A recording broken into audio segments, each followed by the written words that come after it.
क्या आपने देश के प्रधानमंत्री नरेंद्र मोदी को नहीं देखा? कुछ भी कहिए साहब, आप मानो ना मानो, ये राजनीतिक विषय नहीं है, ये भाव का विषय है, ये भक्ति का विषय है, ये आस्था का विषय है, ये श्रद्धा का विषय है।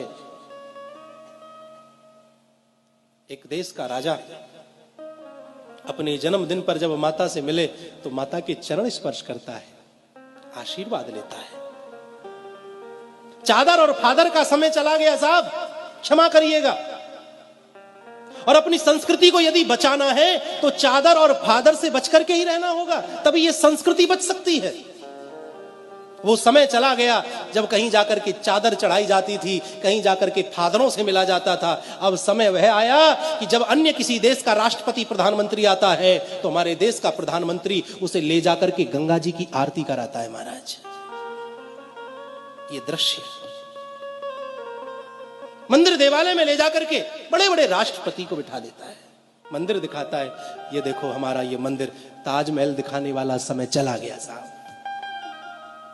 इस देश की संस्कृति को मजबूत किया जा रहा है और फिर भी हिंदू ना समझे तो फिर समझ नहीं सकता। वो संवैधानिक दायरे में है, वह आपको स्पष्ट रूप से नहीं कह सकता, वह आपको झलकियां दिखाता है। जब वह पशुपतिनाथ में जाकर के 8-8, 10-10 घंटे बैठ करके ध्यान लगाए और जब बाहर निकले मस्तक पर त्रिपुंड हो, गले में रुद्राक्षों की माला पड़ी हो, तो वह संकेत देता है, देखो मैं राजा बन गया हूं लेकिन अपने सनातन धर्म को मैं भूला नहीं।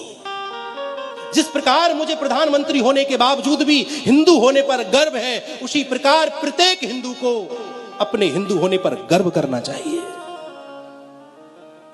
जब केदारनाथ में हमारे देश का राजा जाए और वहां ध्यान मुद्रा में बैठे और जब वहां से निकले भगवा वस्त्रों में, मस्तक पर विद्यमान त्रिपुंड, गले में पड़ी हुई रुद्राक्ष की मालाएं, वो चाल, वो शान, वो आंखों में तेज, अगर इस तेज को देख करके भी हिंदू ना समझे तो मैं समझता हूं कि फिर हिंदू समझ भी नहीं सकता है। अपने पतन का कारण आप और हम खुद हैं।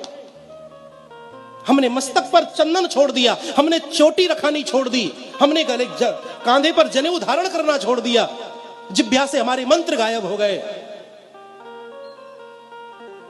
अपने पतन का मुख्य कारण तो हिंदू है।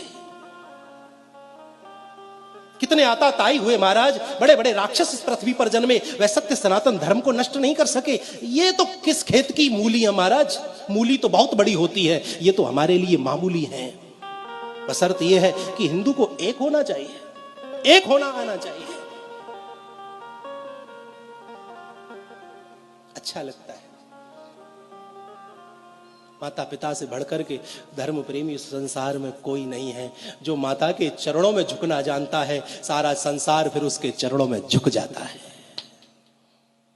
मातृ देवो भव, वेद की प्रथम सूक्ति है मातृ देवो भव। पितृ देवो भव, वेद की दूसरी सूक्ति है। मेरे भाई बहन, कितनी भी कावड़ ले आइए, कितने भी व्रत कर लीजिए, कितनी भी परिक्रमा कर लीजिए, लेकिन तुम्हारे घर में बैठे हुए तुम्हारे माता पिता, सास ससुर तुमसे प्रसन्न नहीं है, तुमसे